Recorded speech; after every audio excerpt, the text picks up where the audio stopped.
Good evening, everybody. Welcome to Around the Bases podcast. I'm Coach Coons along with Coach Porter.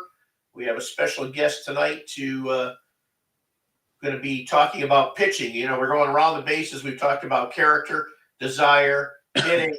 Now we're into pitching. We're coming to you a day earlier. Usually we're Mondays. We're coming to you Sunday night.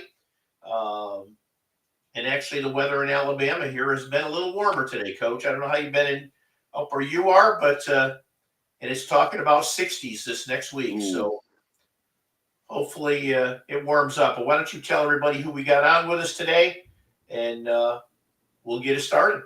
Well, it's a balmy 37 here, and it feels like 70 because it's been so cold. We could have practiced outside; it would have been great today. But tonight we have somebody near and dear to me, Coach Will Kapke, who was my last pitching coach on my staff. 3 years ago. It's now 4 years ago. At Ohio Valley University. Cap, as we call him, Coach Cap, is been really instrumental in developing a lot of guys. He has done a great job. One of his pupils, Trent Taylor, from his first year with me at Warren High School, has done a great is now at Glenville State doing a great job. But anyway, Coach Kapke kind of came on staff with me in a really weird time, and I think that's really kind of helped him in his development probably. But got on my staff at Ohio Valley University in the summer of 2020, right in the middle of COVID. So we had lots of apprehensions there. His first year on staff, on a college coaching staff as well. What really stuck out to me about Coach Kapke at that time was just his mind, his background, his willingness to learn. He had just been Driveline certified.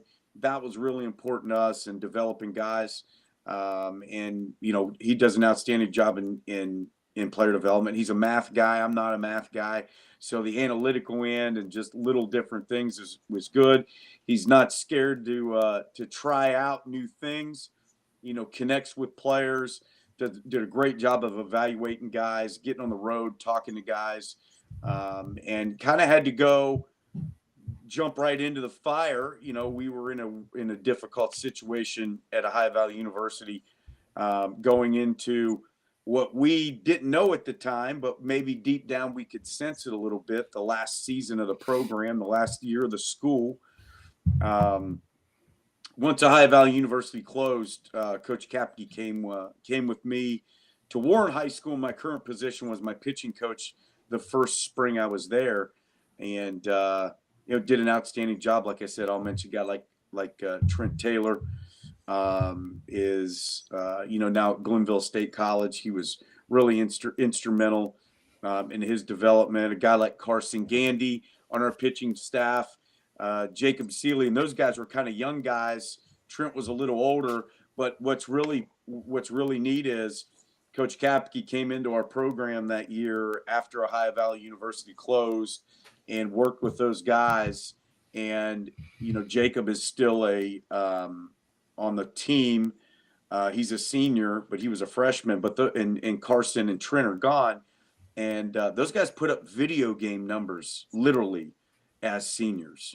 And I'd like to think the coach had a lot to do with getting it going. But without further ado, Coach Kapke, tell us a little bit about your journey, your background, your college experience, and then tell us a little bit about.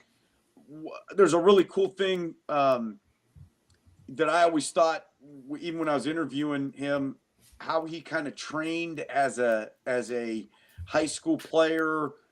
With a gentleman in Tennessee, and they were kind of ahead of their time, and how that's kind of woven into your player development philosophy. Yeah, so I was not a very talented baseball player. I got cut from a pretty poor middle school baseball team in 7th grade. made it on the second cut day in 8th grade. Got to high school, might have thrown 60 miles an hour, maybe. But I met this man named Forney Abbott. He was just an awesome human being. He was there on a volunteer basis, but he showed up every day. He got me to, gain easily over 20 miles an hour. I wouldn't have even thought about, playing college baseball. I actually almost didn't even play high school baseball because I was in this academic program, and I just thought, I want to go to college. I want to, do this, that, or the other. But then coach kind of changed my life and my perspective on things, and kind of gave me a roadmap for what I want to do in the future, and just trying to help kids like he helped me. We were able to win maybe 8 or 9 games one year, and that was just a miracle for our school. And then we had a couple guys end up going to college, another miracle. And it's all because of him. And when I went to college, I got to play for Coach Hunter at Bluefield State. Just an awesome human.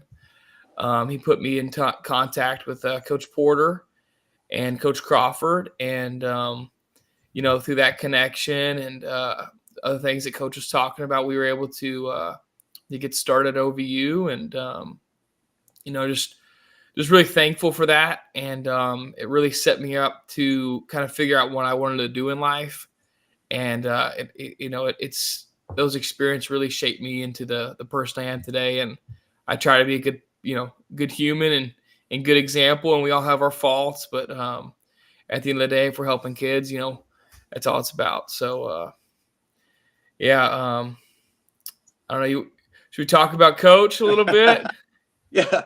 So you mentioned Coach Crawford. Coach Crawford was my college coach, and was at the school when, and kind of got us in touch with Coach Hunter, who I was a player against Coach Hunter when I played at Bluefield State, and then we coached against each other. And he's just a great man. Both those guys are a lot alike, but one of the things that was really neat about Cap when I was interviewing him was, at that time as a head coach, I was looking for a pitching coach that would come in and maybe go, I'm not going to say like against the grain, but do some stuff that's going to really get the most out of these pitchers.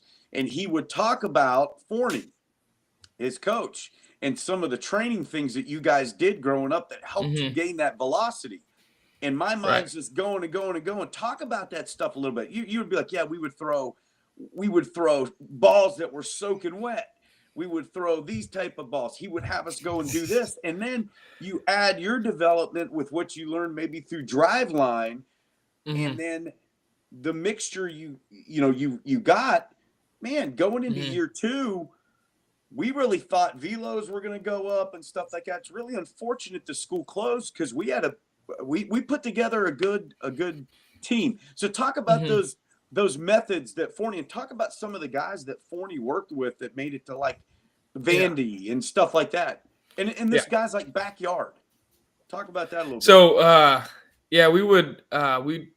Forney was a member of my high school coaching staff, and he told me one time, he was like, look, anytime in the summer when we're not at school ball, if you want to come to the house, all I need you to do is call me and make sure I'm not taking Miss Abbott to, the hair salon or whatever. Like, just make sure I'm at home, make sure I'm not in trouble, make sure I'm able to do this. So we were working, I was working with my family, and we had a fireworks tent, and it was on that side of town. And I just begged my mother. I was like, hey, look, Coach lives like 5 minutes from here. Can I go over there and practice? And I show up, and he was like, I never thought ever that someone from your school, and he said, no offense, but I just never thought that anyone would ever pick me up on that. And I was like, well, I'm glad I'm here. And if you're willing to work with me, please do. And he did. And, we did a lot of different things. And, we'd throw weighted balls. We do a lot of different plyometrics. And he did the weight training and stuff too. But for us, we didn't have access to a weight room. And definitely not consistent access to a weight room at my high school. So we did a lot of plyometrics and different things like that. The weighted balls, the long toss, and to gain 20, 25, 30 miles an hour from the time I was a freshman to the time I got to college. The only way I was going to do that was to do stuff that's different. And if I trained like everybody else, where I started from, I just would have been terrible, right? So he taught me different things about mechanics, and we just worked and worked and worked. Would call him, and he'd help me out a lot over the phone. I'd send him video and different things when I got to college, because video wasn't super big when I was in high school, but we had more access to it as we got older. But yeah, he helped me a lot. We did a lot of different med ball exercises, just like everything you see now. But Coach had been doing that since the 70s, and so now kids throw weighted balls. Well, everybody throws weighted balls. You just like somebody else. You go up, you do your little pregame stuff. You're just like somebody else. But when I was coming up, I'd throw weighted balls, and they were like, "You're a moron. What are you doing over here? What is that supposed to do? That's not baseball. That's not this. That's not that." And now everybody does it. And it's just, teaching me that's about being consistent. 6 days a week, take Sunday off, because that's the Lord's Day. That's what he always say. And he say, you never have to pay me for lessons. The only thing I ask is that you go to church. And so all the time growing up is I went to church every Sunday. And that was kind of our deal, and the deal he had with a lot of kids.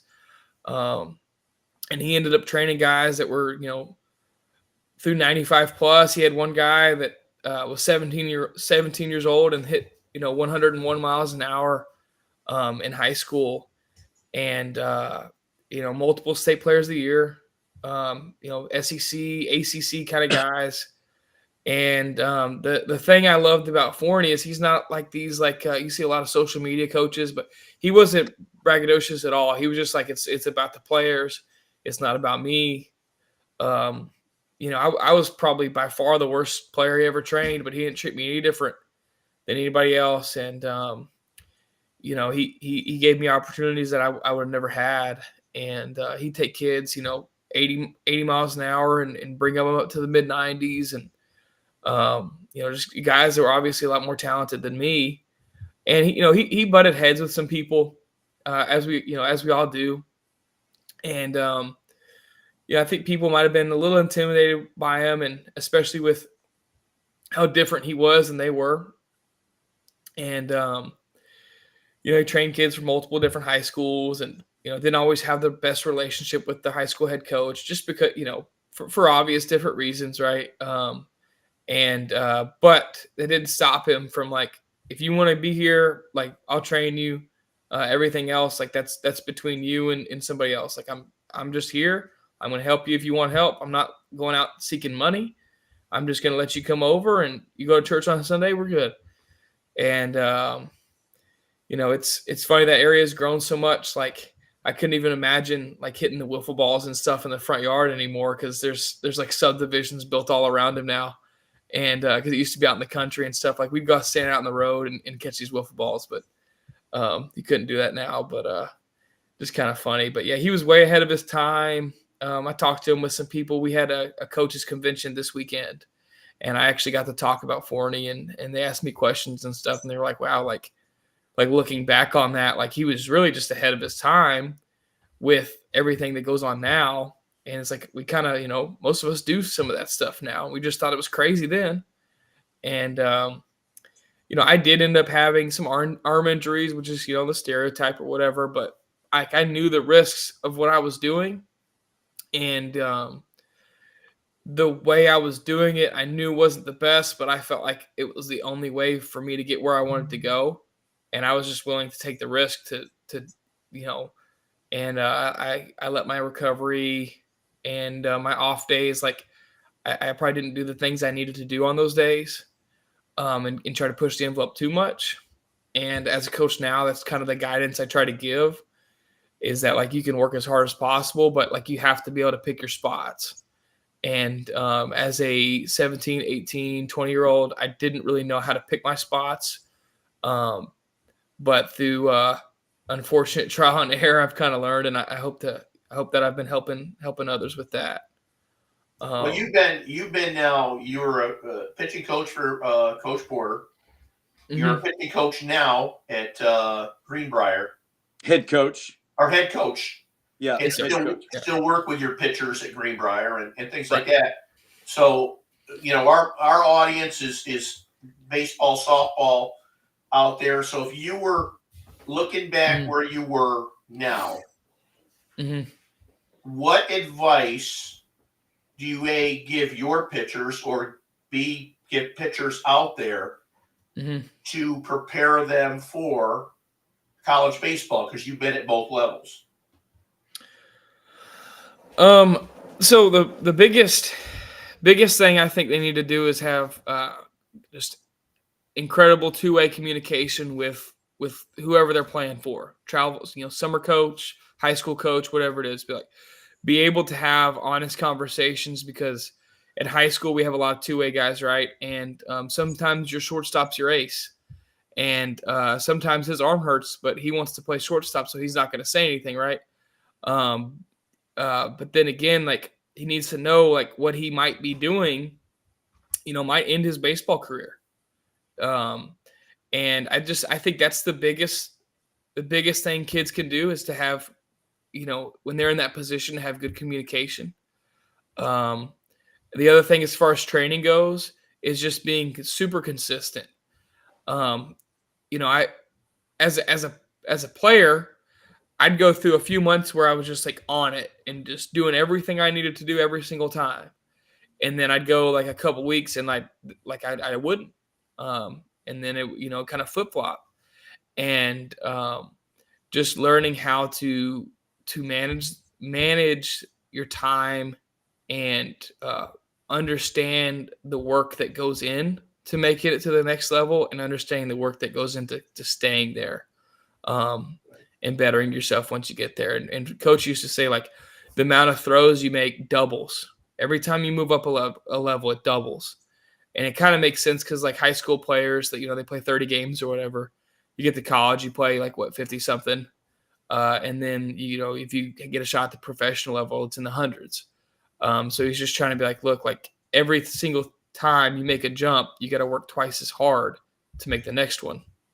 And, understanding that mentality, I think, will help a lot of young players. As far as like specific things they need to do, the biggest thing obviously is, how hard do you throw the baseball? That's, that determines, in today's game, that's, that determines if you're going to get picked up or not. And yes, as the high school coach, like, what wins games is throwing strikes and being competitive, right? Mixing, keeping hitters off balance, controlling the running game, that sort of thing.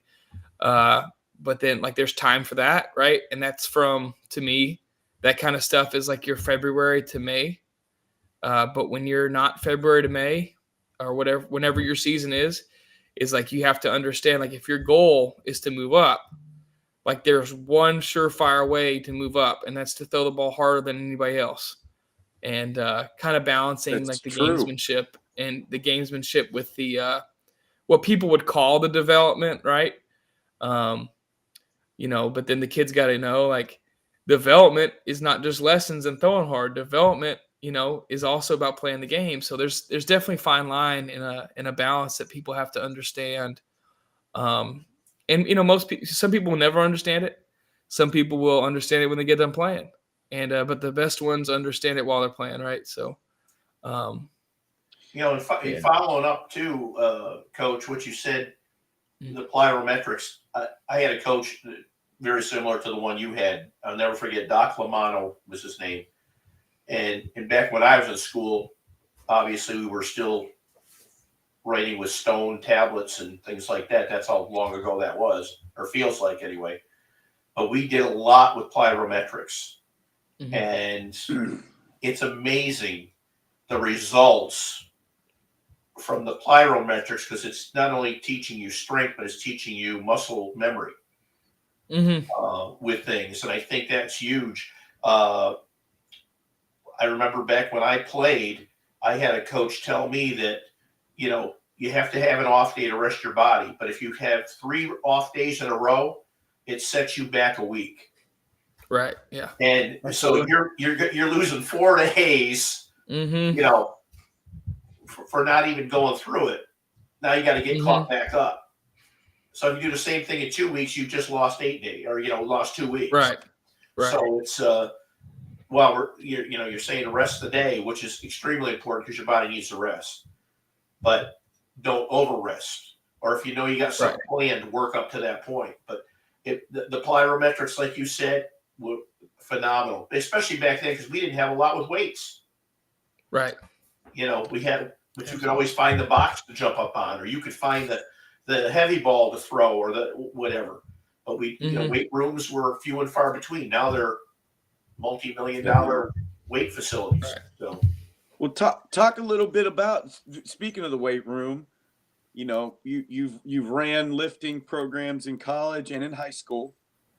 Talk about your lifting philosophy and maybe some things that you're doing with your high school guys right now that you're seeing results with, and maybe what high school guys need to be doing right now leading up into their season to develop that strength base to get them ready to throw hard. Yeah. So, coming up, we didn't have the best resources, right? So we kind of made do with what we had. So for example, our plyo balls, we had this little yellow 1 pound ball. I think it's called Total Control or something like that. Yes. Everybody had that ball, right? And that was the blue driveline ball. And then we had a couple others from it was Grady's or something like that. They had a couple balls, whatever company it was. And then we had he was hey, for your underload ball, just go to the store and buy one of those small little rubber balls, the inflatable ones, and that's what we throw. And we throw all these different size balls, and just make do. But I think kids struggle with the making do part now, and if it's not a nice indoor facility with heat and air, a lot of them they're nah, that's not for me, right? Right. And it's I think that's the biggest thing, just understanding what you have and trying to leverage your resources. So for us, our weight room is functional. It's got plenty of racks. It's got a small space for us to do some med ball stuff. But I think that in today's time, with access to the internet and communication, social media, I think everybody kind of more or less does the same thing, but it's about how you do it, not what you're doing, because pretty much everybody lifts weights, right? Pretty much everybody does the med ball stuff, but it's about how you the effort that you're putting in that moment and outside of that moment. That's the differentiator. So, and that's why I try to tell my guys, it's hard, especially for those teenagers, to understand the importance of let's look at any Division I roster. Okay, does anyone weigh under 200 pounds? No. I was okay, well, you guys weigh 150 or 130. It's okay, that's a problem, right? You see, that's the biggest gap, the easiest thing to fill. But what we do in the weight room, I've tried to learn stuff from the Eric Cressey's of the world and Driveline and the different gurus or stuff out there. Just try to find some different things to add to what we're doing all the time. So we mix stuff up, and we go for start off with a little bit of higher rep stuff in the early in the fall, and then we kind of move to more lower rep, heavier weight kind of stuff. I like the superset stuff with we do a set of weights, and then you'll immediately do some plyometrics to kind of get those fast twitch muscles to keep firing, those fibers to keep going, and then kind of flip flop with that. I feel like that's helped us a lot. And then just cueing the guys and telling them I know that it's hard to lift, it's hard to lunge 185 or whatever it is, reverse lunge 185. Okay. But you still have to put a ton of force into the ground and not just lift it, but you got to lift it with intent too. And I think the guys that lift with intent the most and don't just go through the motions, I think they get the most benefit from that stuff. And you know, at the same time, like the majority of high school guys, you could put them on any generic weightlifting program and they'd get bigger and stronger and faster. But it's at the end of the day, like we said before, it's about how you do it, not what you do. Right. So, now, what type of things have you guys been focusing on this winter in mechanic development? What are some like key pillars or key things that you focus on that you believe are important when you add that base of strength in the weight room with all that stuff you're doing and the intent? I like that a lot. And what are some key things that you're combining with your mechanical development that leads into, your gains, your guys' gains? So, I'll start with our med ball stuff. Pretty much every med ball drill we do has a tie into their mechanics. So, a lot of popular drills you'll see people do now is like a step back throw or a drop step throw. And so we put ourselves in different positions to where we're doing that with a med ball. So like in my eyes, we're stealing reps. Or we'll do stuff where we're sitting on a chair and we'll stand up and then shot put or whatever the case is. But like all the throwing drills you do, for the most part, there should be a way to pair that with a med ball scoop, shuffle, or something of that nature that would kind of blend it. And put your body into like positions with resistance. Yes. Right. Yes. So we try to do stuff like that. Like at OVU, we'd get these volleyballs out and we would do like some like soccer throws and work on their lead leg block, or we would do like some 3/4 stride throws and we work on loading and then rotating into landing and then keeping the upper body back while holding whatever ball, and just trying to find ways that they can help them develop like a proprioception, like a feel for how their body moves in the weight room, so they can make that connection when they're throwing. And then some other stuff we do like mechanically, like you're asking me for, is lately we've been working on how to load more aggressively, because a lot of kids will they'll learn how to load, but they won't like drop into their back leg. They won't have like or they'll either load way too early or way too late. Right. And just trying to get the timing of that down, and trying to teach them how to load into their hip more versus like their toe or their quad right away. And another thing is like their arm actions, and there's some drills that we do, and it's very easy to like I call it cheating the drill. So like we'll do a very common drills like the pivot pickoff, for example, but a lot of people don't like the pivot pickoff because it's easy to cheat. And how do you cheat it? Well, you just like basically throw a dart, and yes, you'll hit your partner in the chest, but that's going to make you have a super pushy arm action. So trying to teach them how to feel like where the position of their arm should be, like with their elbow in line with their shoulders, their hand above their elbow at foot plant, staying connected as they rotate. A lot of mechanic stuff, yeah. Yeah. Just trying to educate them a lot, and we'll have a lot of times when we're doing our drills, we're all out there together, and I'll just say, "Hey, everybody, stop, listen. We're going to tell you what drill we're doing. You guys know how to do it. We're going to go over the purpose of the drill again. We're going to go. This is what doing it wrong looks like. This is what doing it right looks like." And just trying to help them,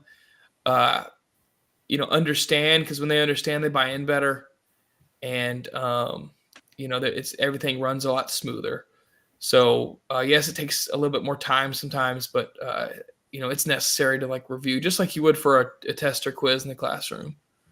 So, and I think a lot of people can do this stuff. Like going back to the plyometrics, maybe you can't afford a medicine ball at home, but you can go get one of those elastic bands in different tensions, and we live by those bands. And I'm telling you, from leading off bases to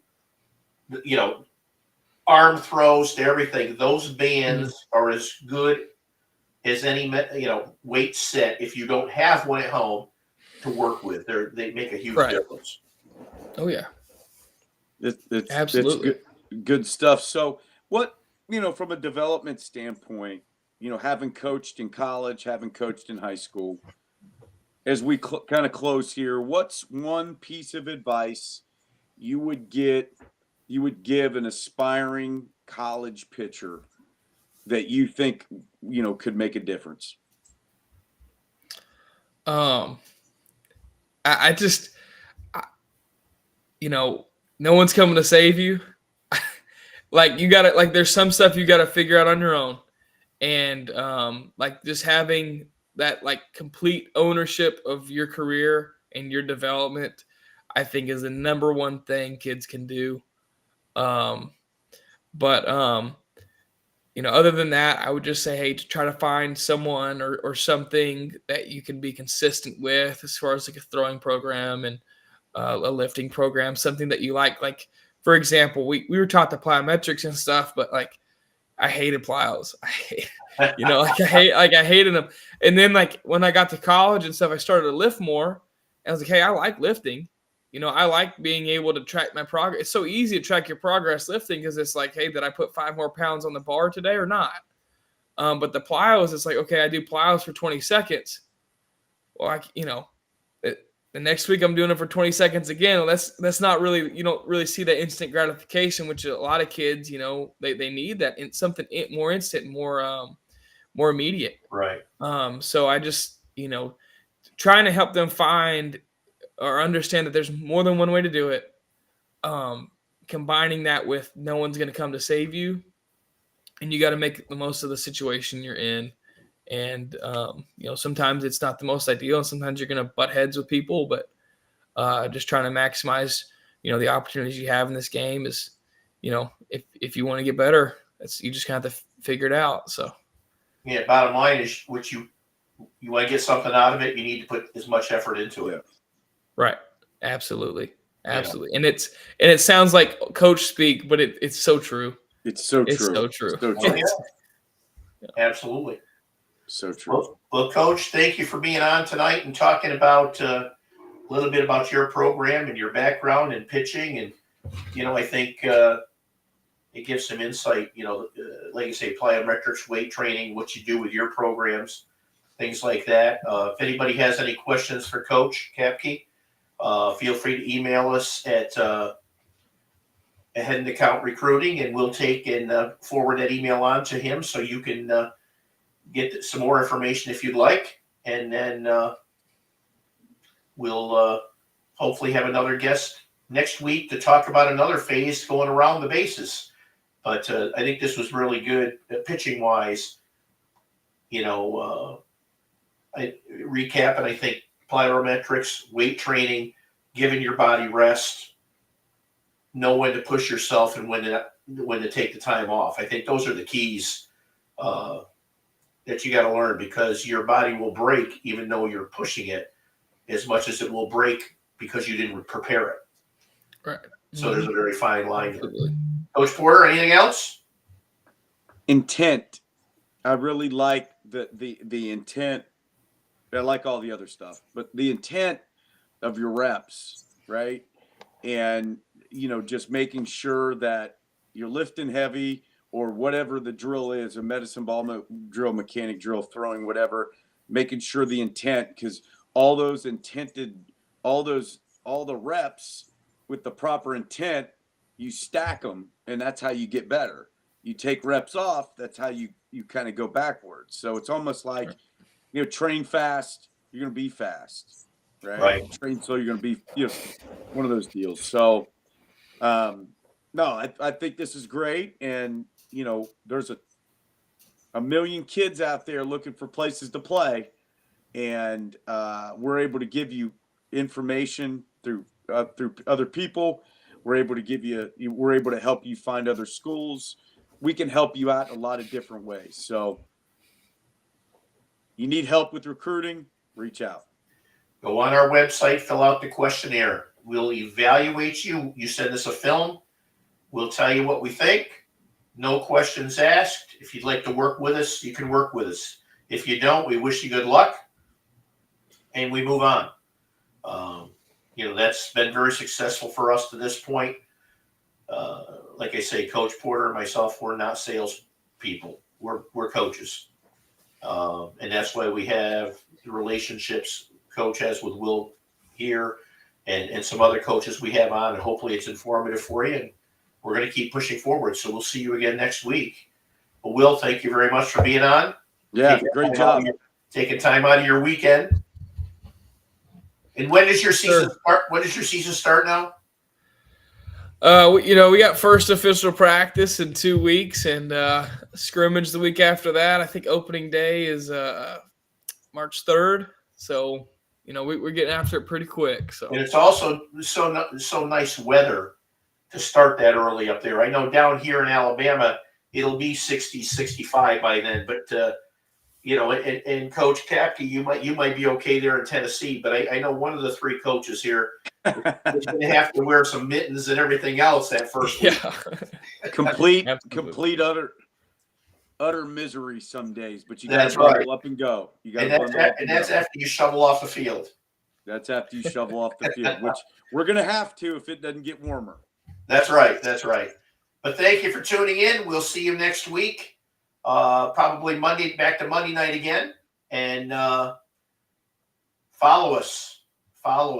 We're on Instagram. We're on Twitter, Facebook, and check out our website, aheadaccountrecruiting.com. Thanks. Have a great week. Thank you.